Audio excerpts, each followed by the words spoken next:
தேங்காய் உடைக்கணும் அப்படின்னு தேங்காய் பழம் இல்லாம சாமி கும்பிட முடியாது. நேரா கடைக்கு போனேன். எங்க ஊர் எது தெரியுமா? எது தெரியுமா? எனக்கே தெரியாது. உனக்கே தெரியாது எப்படி போகுது? அத்தனை ஊருக்கு போவேன். ஆனா ஒரே ஊரு தான் பவானி.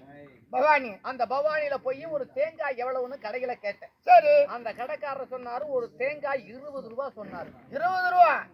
உலகம் ரொம்ப கெட்டு போச்சு. என்கிட்ட வசதி இல்ல. 20 ரூபா கொடுத்து என்னால வாங்க முடியாது அப்படின்ட்டு 20 ரூபா கொடுத்து சங்ககிரிக்கு வந்தேன். சரி, அங்க இருந்து 20 ரூபா கொடுத்து இங்க வேற அங்க தேங்காய் விலை மிச்சம் பண்ணி அதிகம் பண்ணிட்டு இங்க வந்து கேட்டேன். 15 ரூபா சொன்னாங்க. சரி. அட சண்டால பாவி, பவானிக்கு சங்ககிரிக்கு 5 ரூபா குறைஞ்சு போச்சு. ஆனா பஸ்ஸுக்கு தான் 20 ரூபா கொடுத்துட்டேன். 15 ரூபா கொடுத்து வாங்குறதுக்கு என்கிட்ட வசதி இல்ல. அங்கிருந்து ஒரு 10 ரூபா கொடுத்து கொங்கனாபுரம் வந்தேன். சரி. கொங்கனாபுரத்துல ஒரு தேங்காய் எவ்வளவுன்னு கேட்டேன். 10 ரூபா. 10 ரூபா?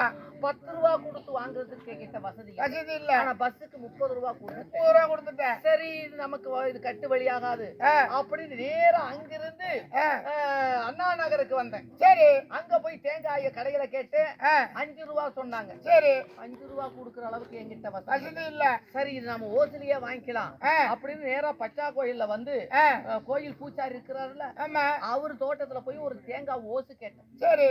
ஐயா சாமி கும்பிடணும், எனக்கு ஒரு தேங்காய் கொடுங்க அப்படின்னு அவரு கேட்டேன். அவரு நல்ல மனுஷன். தேங்காய் தானே வேணும், சாமிக்கு தானே வேணும், ஏதாவது மரத்துல இருக்குது வேணும், நீயே ஏறி பொறிச்சுக்கோ, மரம் ஏறத்துக்கு ஆள் இல்ல. இல்லைங்க நானே பொறிச்சுக்கிறேன் அப்படின்னு. அப்படின்னா நீ எத்தனை வேணாலும் போட்டுக்கோ அப்படின்னாரு. சரி. ஏன்னா ஒரு ஓசுல தர்றாருதான் நாம அதிகமா கேட்கப்படாது. எனக்கெல்லாம் பேராசைங்கிறது எதுவுமே இல்ல. ஒண்ணு அதிகமா போட மாட்டாங்க, ஒரு 150 காய் மட்டும் போட்டுக்கிறேன். ஒரு காய்க்கு வழி இல்லாத 150 காய் போடுங்க, சும்மாவா இருப்பாங்க. ஓசுல வர்றப்ப 5-6 சேர்த்து போட்டுக்க வேண்டியது. நேரா படபடன்னு மரம் ஏறேன். அப்போ மரம் ஏறப்ப அவரு சொன்னாரு, தம்பி நீ ஏற ரைட்டு, ஆனா அங்க பழுப்பு மட்டையில காலு வச்சிருக்காரு, மேல் மட்டைய பார்த்து காலு வை அப்படின்னாரு.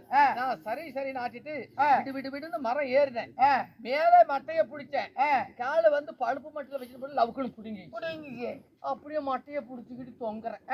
இறங்குறதுக்கு இல்ல, மேல போறதுக்கு இல்ல, ரெண்டுக்கும் வழி இல்ல. ரொம்ப நேரமா தொங்கிக்கிட்டு இருந்தேன். அந்த நேரம் பார்த்து அந்த வழியில ஒரு சர்க்கஸ்காரன் வந்தார். சரி. அவரை கூப்பிட்டு, ஐயா சர்க்கஸ்காரர் என்ன கொஞ்சம் இறக்கி விடுங்க, என்கிட்ட பணம் 1500 ரூபா இருக்குது, இதை கொடுத்து விடுறேன், கொஞ்சம் இறக்கி விடுயாது. அவனும் நல்ல மனுஷன்.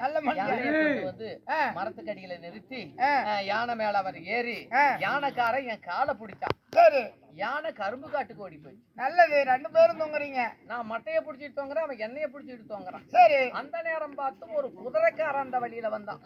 அடே குதிரைக்காரரை, இவன் யானைக்காரன் சொல்றான், டே மட்டைய பிடிச்சிருக்கிற மவராசா, கைய விட்டுறாதே, என்கிட்ட 2000 ரூபா இருக்கு, இது உனக்கே கொடுத்து விடுறேன், ஆனா கைய விட்டுறாதேங்கிறேன். 2 பேரும் தொங்கிக்கிட்டு கணக்கு போட்டுக்கிட்டே இருக்கிறோம். உடனே அந்த குதிரைக்காரன் ஒருத்தங்க வந்தான். அவங்க கிட்ட கூப்பிட்டு 3000 ரூபாய் தந்து விடுறேன், எங்களை கொஞ்சம் இறக்கி முடியாத. சரி. அவரு நல்ல மனுஷன். குதிரையை கொண்டு வந்து பக்கத்துல நிறுத்தி குதிரை மேல ஏறி யானைக்கார காலை பிடிச்சான். குதிரை கள்ளுக்காட்டுக்கு ஓடி போச்சு. நல்லது. நான் மட்டைய பிடிச்சிட்டு தொங்குறேன், அவன் எண்ணெய பிடிச்சிட்டு தொங்குறான். குதிரைக்காரன் யானைக்காரன் பிடிச்சிட்டு குதிரைக்காரன் தொங்குறான். அப்ப குதிரைக்காரன் சொல்றான், ஐயா மேல் மட்டைய பிடிச்சிருக்க மவராசா, உனக்கு 5000 ரூபாய் கொடுத்து விடுறேன், ஆனா மட்டைய விட்டுறாத. சரி அப்படின்னாரு. நானும் மேலைய மட்டைய பிடிச்சிக்கிட்டே கணக்கு பண்றேன். ஆஹா 5000 ரூபாய் பணம் இருக்குது, இத சில்லற பண்ணா எவ்வளவு தேரும், எவ்வளவு தேரும் பாரு. பொத்துன்னு 3 பேர் விழுந்துட்டோம். குதிரைக்காரன் செத்து போயிட்டான், யானைக்காரனுக்கு காடு போச்சு. எனக்கு ஒண்ணு பரவாயில்ல, ஏன்னா நான் அவங்க மேல விழுந்துட்டேன். அது மாதிரி இந்த பொம்பளை வந்து சொல்லி விட்டு போறான். சரி அது இருக்கட்டும், அப்புறம் பேசிக்கலாம். இப்ப சபை தர்பாராக யாரு வர்றாங்க? சூரவல்லி. ஏன் வர்றாங்க? அக்கால பாக்கணும்ல, அக்காவை பாக்குறதுக்கு சூரவல்லி வர்றாங்க.